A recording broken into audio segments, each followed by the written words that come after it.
Hello everyone and welcome back to my channel. I hope you're all well. So in this video I'm going to be reviewing Thor Ragnarok, which I just want to say from the beginning, I did not enjoy it as much as I should have done, as much as I enjoyed the other Thor movies, and as much as I wanted to enjoy it.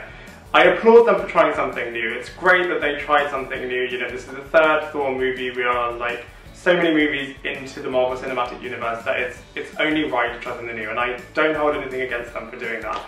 But I don't know, they just overdid the comedy and they just tried to make it like a comedy movie, which just doesn't really work for me. And also, they just reduced Thor to being a bit of a... just being a bit humiliated. And I just feel like, okay, it's fine, you can put like a God of Thunder into this kind of situation, but it just didn't really work because, yeah, okay, fine, he's on this planet of like a wasteland planet, Sakaar, and he has to survive by being a gladiator and fight the Hulk, and it was just a bit stupid, and I don't know, I just didn't enjoy it as much as I wanted to enjoy it. There were bits in the movie, like Cate Blanchett's character Hela was really good, and there were some other bits that kind of redeemed it, but just overall, yeah, I just didn't enjoy Thor Ragnarok as much as I want to, as much as I should have done, and I'm going to explain why in this review. So the movie takes place 2 years after the events in Avengers Age of Ultron, and Thor finds himself imprisoned by a fire demon who he has a bit of a comedic back and forth with, and he basically finds out that there is a prophesized event called Ragnarok, which will mark the destruction of Asgard.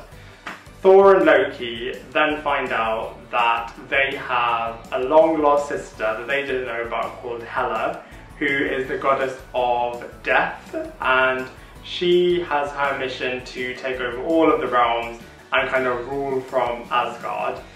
Basically, Thor and Hela have a bit of a battle slash confrontation, and she kind of throws him into Sakaar, which is a wasteland planet, and Thor is then imprisoned over there and needs to take part in gladiator type battles with the Hulk in order to survive, stop Hela, and to try and save Asgard from the prophesized Ragnarok event. So it's very high stake, and I think that's the right thing to do with the storyline. They need to kind of up it since, you know, the other Thor movies and since the Avengers movies.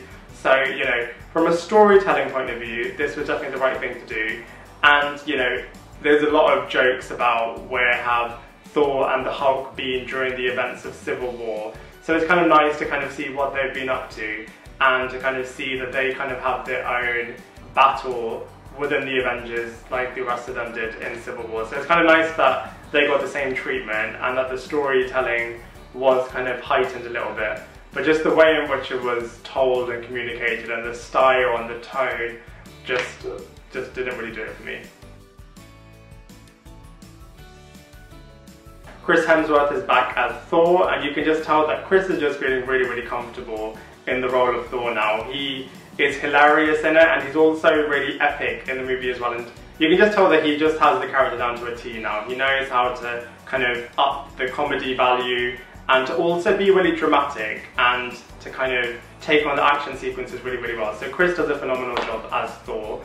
Tom Hiddleston is back as Loki, everyone's favourite character, and he does a really good job as usual. Their brother relationship is really good, and Loki is still getting up to mischief, which is really great to see as well. Cate Blanchett is a phenomenal addition to the team as well. She obviously plays Hela and just does it so well. It's kind of effortless in some ways because she just steps into the role really well, and you kind of feel the intensity of the situation through her performance, and she just plays the villain so well. And the fact that she's kind of related to Thor and to Loki's character just kind of makes it really menacing as well. So Cate Blanchett's an excellent addition. The Hulk and the Grandmaster, for me, they just, I don't know, they just didn't really work as well because they were both trying really hard to be funny.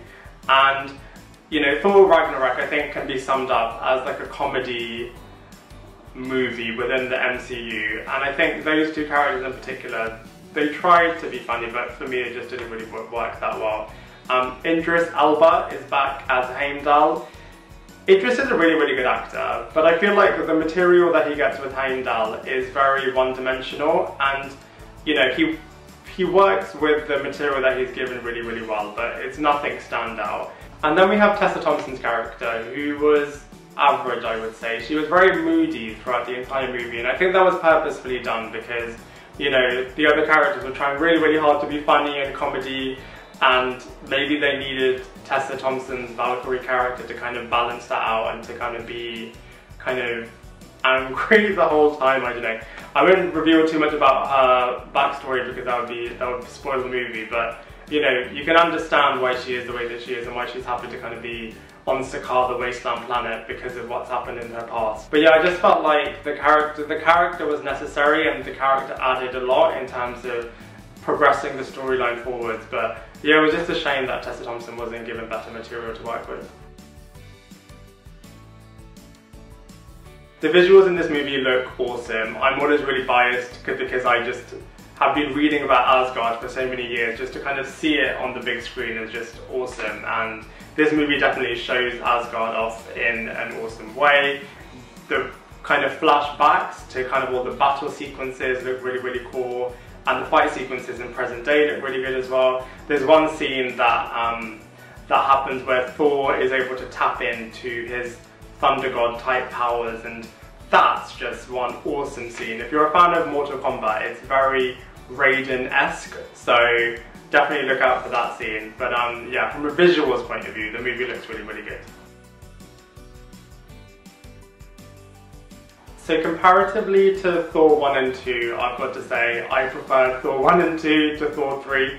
You know, not to say that Thor 3 was awful, it wasn't. It did have some good moments, but comparatively to the other first and second Thor movie, which I think were just tonally more correct, which was, you know, a bit more serious, definitely had comedy in there. But just, yeah, those two movies, I preferred them to over Thor Ragnarok. And also I think it's only fair to compare Thor Ragnarok to Captain America Civil War, which, you know, is a standalone movie, but has other Marvel characters in it. Civil War was one of my favourite movies ever, of all time, and Thor Ragnarok, you know, was just not even half as good. So, you know, comparatively to other movies, I just think Thor Ragnarok, for me anyway, just didn't really compare. Overall, I really wanted to like this movie. Reading about it before going to see it, you know, the fact that it's the potential end of Asgard, the fact that there's, you know, a third sibling in it, the fact that Hela's going to try to, you know, take over Asgard, the fact that Thor and Loki are going to find themselves on like a stranded planet, the fact that Hulk's in it, you know, all of those reasons meant that it should be a wicked movie. And I really like Thor as a character, I love Loki as a character as well, and I was really looking forward to seeing this movie, and I just wanted it to be kind of one of the best movies that I'm ever going to see. And it was just so disappointing. I just really, you know, that's not to say that there weren't good moments in there, there definitely were, but I was just wanting so much more, and my expectations were just dashed a little bit. And for those reasons, I'm going to give this movie a 5 out of 10. I'm sure my opinions are very polarizing, and I'm sure, you know, you disagree with a lot of the things that I've been saying in this review. So I'd love to hear what you think in the comment section below. Otherwise, I look forward to seeing you in my next video.